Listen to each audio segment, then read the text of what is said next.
किस्त योजनाओं के पहले पार्ट में हमने वो समस्याएं ली थी जिनमें देय धन की अदायगी मासिक किस्तों में की गई थी और इन किस्तों की संख्या अधिक से अधिक 12 थी और इन किस्तों में हमने ब्याज साधारण ब्याज की दर से निकाला था, परंतु सदैव तो ऐसा होता नहीं है। अन्य कई समस्या ऐसी हैं जिनमें कि हम साधारण ब्याज ना लेके चक्रवृद्धि ब्याज प्रयोग करते हैं। ये कौन सी समस्याएं हैं? पहली समस्या आती है किराया क्रय योजना अर्थात हायर परचेज स्कीम, जिसमें कि आपने कई दफ़ा बसों पर या कारों पर लिखा देखा होगा HP हायर परचेज यानी किराया क्रय योजना के लिए ही लिखा जाता है। या फिर कुछ लोग बैंक से या किसी अन्य वित्तीय संस्था से ऋण लेते हैं और उसको ही अदायगी करनी होती है। तो एक दूसरी तरह की किस्त योजना है ऋण भुगतान की योजना। इन दोनों ही योजनाओं में हम ये देखते हैं कि जो किस्तें हैं वो मासिक ना होकर त्रैमासिक, छमासिक या अर्धवार्षिक या फिर वार्षिक होती हैं और इनमें जो ब्याज लिया जाता है वह चक्रवृद्धि ब्याज होता है। इस बात को समझने के लिए हम लेते हैं कुछ उदाहरण ताकि आप इस संक्रिया को भी पूरी तरह से समझ सकें। हम पहली समस्या लेते हैं। एक व्यक्ति किसी वित्त कंपनी से 8,160 रुपये उधार लेता है और इसे 2 समान वार्षिक किस्तों में लौटाना है। यदि ब्याज की दर 12.5% वार्षिक हो और ब्याज का संयोजन भी वार्षिक हो तो किस्त की राशि ज्ञात कीजिए। आइए इस समस्या को हल करके हम आपको समझाएं कि इस स्थिति में हम किस तरह चक्रवृद्धि ब्याज का प्रयोग करते हैं। लेकिन इसको समझने से पहले हम पहले ये तो देख लें कि हमें दिया क्या हुआ है। इस समस्या में हमें दिया है उधार ली गई राशि बराबर 8,160 रुपये और हमें बताया है कि ब्याज की दर है 12.5%। हमने निकालनी है कि किस्त क्या बनेगी। हम हमेशा जब भी किस्त निकालनी हो या कोई भी संख्या का मान निकालना हो उसको हम मान लेते हैं। यहाँ हमने माना कि प्रत्येक किस्त है X रुपये और पहली किस्त का वर्तमान मूल्य मान लिया P1 और दूसरी किस्त का वर्तमान मूल्य मान लिया P2। अब ये P1 और P2 को ठीक से समझ लीजिए आप। हमने अदा करने हैं 8,160 रुपये ब्याज समेत। ब्याज की दर दी है, हमने किस्त मान ली X। ये किस्त पहली किस्त है, फिर दूसरी किस्त भी X ही है। तो हमने कहा कि अगर हम आज ही ये सारा पैसा लौटाना चाहें तो 8,160 है। तो हमने मान लिया कि वर्तमान इस 8,160 में से एक हिस्सा P1 मान लिया और दूसरा हिस्सा मान लिया P2। ये P1 पहली किस्त के लिए मूलधन बन जाएगा, वर्तमान मूल बन जाएगा और ये दूसरी किस्त के लिए वर्तमान मूल्य या फिर मूलधन बन जाएगा। और इस P1, P2 और X और इसके साथ साथ ब्याज की दर को प्रयोग करके हम ये निकालेंगे कि X का मान क्या है। लेकिन ये निकालने के लिए पहले हमें ये देखना है कि हम चक्रवृद्धि ब्याज जब परिकलन करते हैं तो उसके लिए कौन सा सूत्र प्रयोग करते हैं।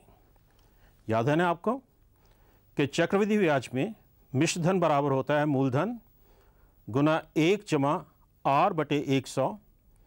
R ये है ब्याज की दर बटे 100, इसकी घात समय, कितने समय के अंश है। यदि 2 वर्ष हों तो समय की जगह लिखेंगे हम 2 छमाहियाँ हों तो 2 लिखेंगे और ब्याज की दर फिर छमाही लेनी पड़ती है। ये बात हम अगली समस्या में और अच्छी तरह आपको समझाएंगे। हम लौटते हैं इसी समस्या पर वापस कि हमने माना x पहली किस्त है, P1 इसका पहली किस्त का मूलधन माना, तो ये मिश्र धन हुआ बराबर मूलधन गुना 1 जमा r की जगह आ गया 12.5 बटे 100 इसकी घात 1, क्योंकि ये पहली किस्त है और समय हो गया 1 इकाई। इसे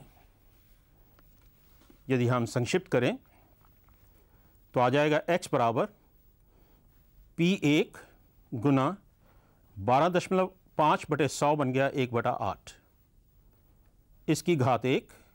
इसका अर्थ ये हुआ कि x बराबर आ गया P1 गुना 9/8 इसकी घात 1। तो P1 और x में तो हमने संबंध निकाल लिया, लेकिन किस्तें हैं 2, तो दूसरी किस्त के लिए भी इसी तरह का हम संबंध निकालते हैं। हमने फिर लिखा x बराबर P2 गुना 1 जमा 12.5 बटे 100 इसकी घात ली 2, क्योंकि समय की इकाई अब हो गई 2, ये दूसरी किस्त होने की वजह से। अब इसको अगर हम संक्षिप्त करें तो हमें मिला x बराबर P2 गुना 1 जमा 1/8, हमने पहले बताया था 12.5 बटे 100, इसको अगर आप संक्षिप्त करें तो ये आ जाएगा 1/8 इसकी घात हो गई 2, और x बराबर आ गया P2 गुना 9/8 की घात 2, और यहाँ से हमें मिल गया P2 बराबर x गुना 8/9 की घात 2। ये x था, तो P2 क्या आया, अगर हम इस संख्या से दोनों तरफ भाग करें तो ये बन जाएगा P2 बराबर x गुना 8/9, ये 9/8 8/9 बन जाएगा। इस तरह हमने P1 भी निकाल लिया, P2 भी निकाल लिया। P1 और P2 ये दोनों हैं इस मान के बराबर जो हमने निकाले, और P1 P2 हमने माने थे जो हम किस्त दे रहे हैं उसका वर्तमान मूल्य। वर्तमान मूल्य कुल है 8,160, तो P1 और P2 को जोड़ दें तो हमारे पास आ जाता है x गुना 8/9 योग 8/9 की घात 2। संक्षिप्त करें तो यहाँ से x गुना 8/9, ये सारे की गुना है, इसे 8/9 हमने इसमें साझा ले लिया, तो 1 जमा 8/9, तो P1 जमा P2 आ गया हमारे पास x गुना 8/9 गुना 1 जमा 8/9। यदि इसको संक्षिप्त करें तो ये बन जाएगा 9 और 8 17/9, तो इसको अब हम लिख देते हैं संक्षिप्त करके, ये हो गया 8,160 बराबर x गुना 8/9 गुना 17/9। आगे संक्षिप्त करें तो x का मान आ जाएगा 4,860 रुपये। ये आया x का मान। x क्या माना था हमने? x हमने माना था एक किस्त की राशि। तो इस तरह हमने किस्त की राशि निकाल ली। हमने शुरू किया कि प्रत्येक किस्त को लिया मिश्र धन, फिर प्रत्येक किस्त का मूलधन ज्ञात किया, किस्तों के वर्तमान या मूलधन का योग हमने बराबर कुल देय राशि या जो ऋण लिया हो उसके बराबर कर दिया। जब किस्त निकालनी हो तो किस्त को x मान लेते हैं, प्रत्येक किस्त का मूलधन हम मान लेते हैं P1 P2 P3 जितनी भी किस्तें हों।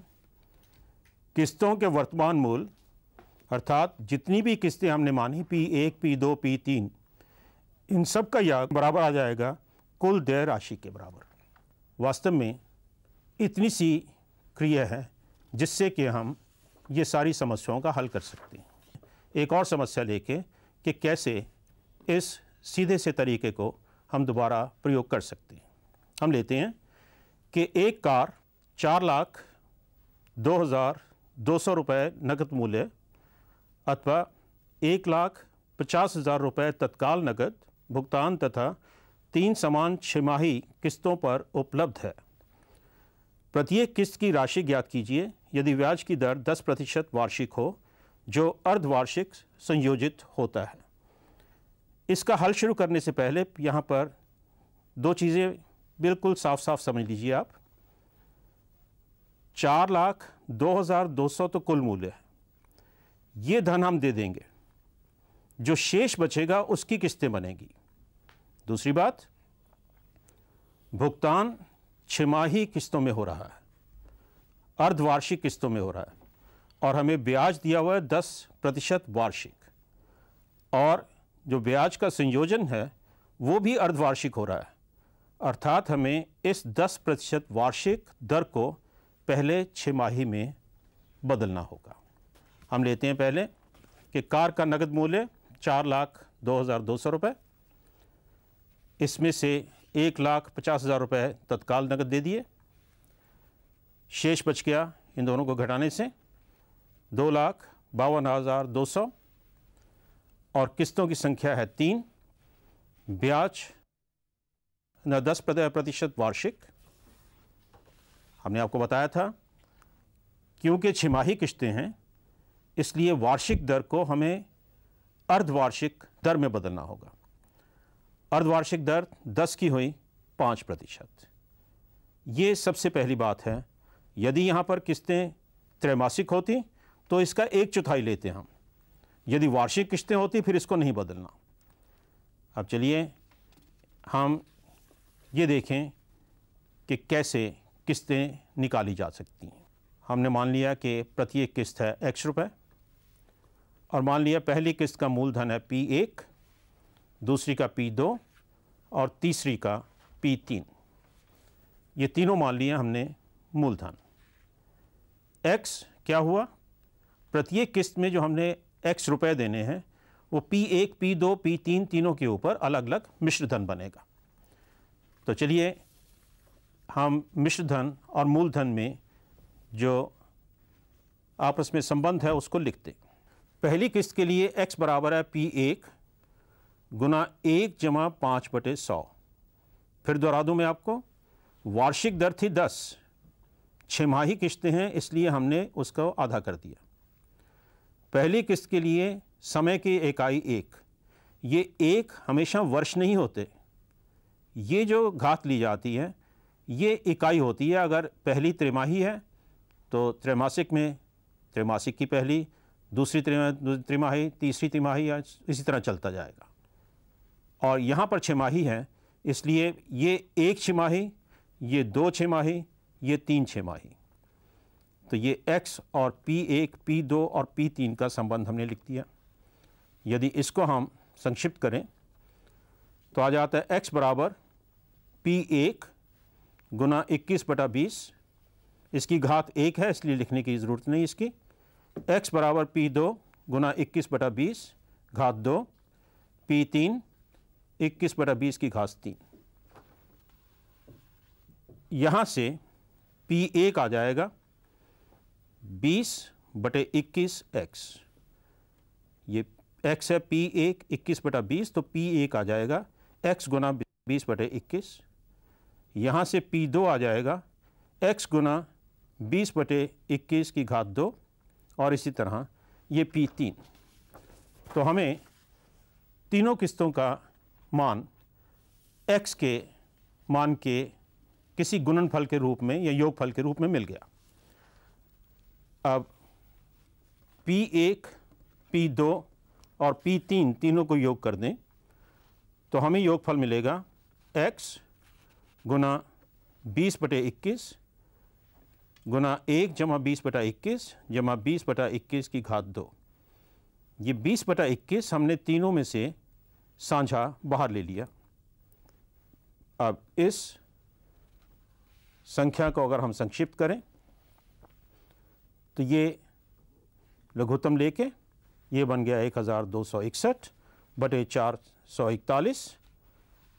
तो X का मान आ गया 92,610। हमने निकाल दिया यहाँ से कि किस्त क्या बनेगी। चलिए एक और समस्या लेते हैं जिससे कि हम इस बात को आपको एक दूसरी स्थिति में समझाते हैं। वो समस्या ये है कि एक व्यक्ति चक्रवृद्धि ब्याज पर कुछ ऋण लेता है और इसे 3 समान वार्षिक किस्तों में लौटा देता है। यदि ब्याज की दर 15% वार्षिक तथा वार्षिक किस्त 4,86,680 रुपये की हो तो ऋण की राशि ज्ञात कीजिए। अब बदल गई ना समस्या। ये पहले हमें ये पता था कि धन कितना लिया गया है, किस धन को हमने लौटाना है। यहाँ पर हमसे पूछा गया है कि ऋण की राशि क्या है, लेकिन हमारे परिकलन में कोई अंतर नहीं आएगा। हम उसी तरह जैसे हमने आपको बताया तरीका, उसी तरह चलेंगे। किस्त की राशि पहले हमने लिख ली, ये है 4,86,680। किस्तों की संख्या भी बताई हुई है हमें, वो 3 लिख दी। वार्षिक दर 15%। अब हमने ये कहा कि मान लो कि प्रत्येक किस्त का वर्तमान मूल्य क्रमशः P1, P2, P3 है। ये हमने मान लिया तीनों किस्तों का वर्तमान मूल्य। फिर याद है हमने उसके बाद क्या किया था? हमने मिश्र धन को अर्थात किस्त को बराबर किया P1 गुना 1 जमा R/100 उसकी घात की इकाई से। बिल्कुल वही क्रिया हम दोबारा फिर करते हैं कि पहली किस्त के लिए हमें मिलेगा 4,86,680 बराबर P1 गुना 1 जमा ये 15 है ब्याज की दर बटे 100 घात 1, और यहाँ से इसी तरह दूसरी किस्त के लिए हम लिख देंगे इसको P2 1 जमा 15 बटे 100 घात 2। संक्षिप्त इसको करें तो हमारे पास ये तीनों किस्तों के लिए किस्त हर एक की 4,86,680 है, बराबर आई P1 गुना 23/20 की घात 1, और दूसरी किस्त आई P2 गुना 23/20 की घात 2, और तीसरी किस्त आई P3 गुना 23/20 की घात 3। इसके बाद हम निकालते हैं P1 क्या आया, P2 क्या आया, P3 क्या आया। याद रहे P1, P2 और P3 तीनों वर्तमान मूल्य यानी कि मूलधन है। तो हमने निकाला P1 बराबर 48, 66, 80 यानी कि 4,86,680 गुना 20/23 की घात 1। इसको हम संक्षिप्त करें तो आ जाता है 4,23,200। दूसरे को संक्षिप्त करें तो ये आ जाता है 3,68,000। तीसरे को लें तो 3,20,000। अब ये P1, P2, P3 ये तीनों आ गए इनके वर्तमान मूल्य। इन वर्तमान मूल्यों को यदि योग कर दें तो हमें मिल जाएगी कुल राशि 11,11,200 रुपये, जो कि ऋण के रूप में ली गई। यहाँ पर हमने आपको ऋण के लिए ली गई राशि के संबंध में बताया कि कैसे ज्ञात करना है। देखा आपने कि समस्या को हल करने की विधि वही है जो कि हमने पहले 2 समस्याओं में ली थी। चलिए एक और स्थिति लें। अब एक भवन निर्माता किसी फ्लैट को 30 लाख रुपए नगद मूल्य अथवा 10,31,600 रुपये तत्काल नकद भुगतान तथा 3 त्रैमासिक किस्तों पर बेचने की घोषणा करता है। यदि 10% वार्षिक ब्याज का संयोजन त्रैमासिक हो तो किस्त योजना के प्रत्येक किस्त की राशि ज्ञात कीजिए और कुल ब्याज भी ज्ञात कीजिए। अब इस समस्या में देखिए कि हमारे पास क्या है। हमें ये तो पता है कि हमने धन कितना लौटाना है, हमें ब्याज की दर भी पता है, लेकिन ब्याज की दर के साथ साथ यहाँ पर पहली समस्याओं के तुलना में एक बदलाव ये आ गया कि अब जो किस्त की अदायगी है वो त्रैमासिक है। तो याद है ना कि हमें जो ब्याज की दर है उसको 1/4 करना पड़ेगा। तो चलिए आंकड़ों को लिखें। हमारे पास है ब्याज की दर 10% वार्षिक। इसको बनाएंगे हम त्रैमासिक। त्रैमासिक के लिए 4 से इसको भाग कर दिया। फिर वही बात, माना प्रत्येक किस्त की राशि x रुपए और P1, P2, P3 प्रत्येक किस्त की वर्तमान मूल्य। इस तरह अगर हम इनका परिकलन आगे करें तो हमें क्या मिलेगा? x को लेके हम P1, P2 और P3 से संबंध उसका लिखेंगे मिश्र धन की सूत्र के अनुसार। तो हमने लिखा x बराबर P1 गुना 1 जमा 10/400 घात 1, x बराबर P2 गुना 1 जमा 10/400 घात 2 और x बराबर P3 गुना 1 जमा 10/400 घात 3। इसको यदि हम संक्षिप्त कर दें तो x के 3 मान ये मिल जाएंगे हमें। P1 गुना 41/40, P2 41/40 की घात 2, P3 41/40 की घात 3। ये हो गए x के तीनों मान।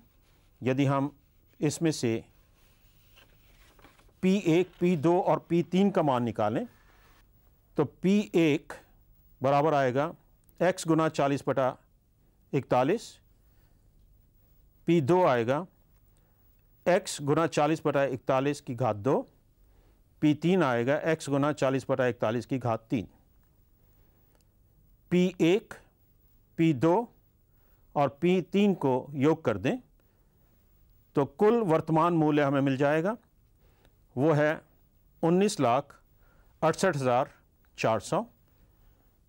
और दाहिनी ओर लिखी हुई संख्या को अगर हम संक्षिप्त कर दें तो हमें मिलता है x गुना 40/41 गुना 4,921/1681।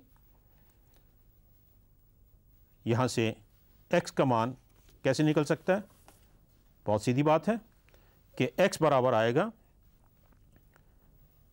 19,68,400 गुना 41 गुना 1,681 भाग होगा 40 गुना 4,921 के, और x का मान आ गया।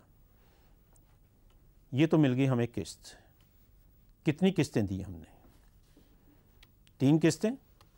तो इस तरह कुल कितने धन की अदायगी हमने की?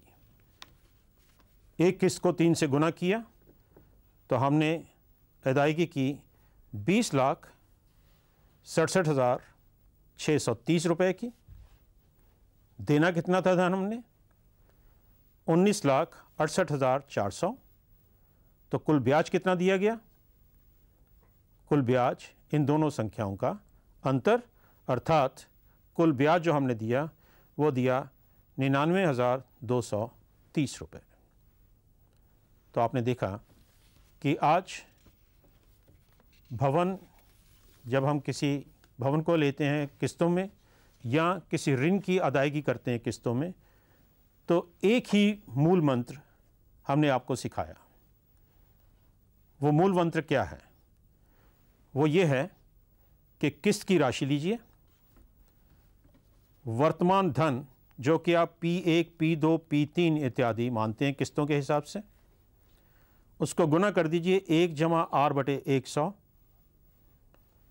इसकी घात बना दीजिए P1 के लिए 1, P2 के लिए 2, P3 के लिए 3।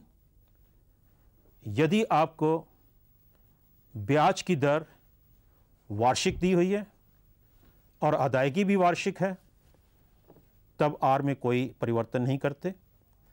यदि ब्याज की दर वार्षिक है, अदायगी 6 माही है यानी अर्धवार्षिक है, तो ब्याज की दर आधी कर दी जाती है। और यदि ब्याज परिकलित किया जाए त्रैमासिक, तो ब्याज की दर को 1/4 करके इसी एक सूत्र से सारे प्रश्न आप बड़ी आसानी से हल कर सकते हैं।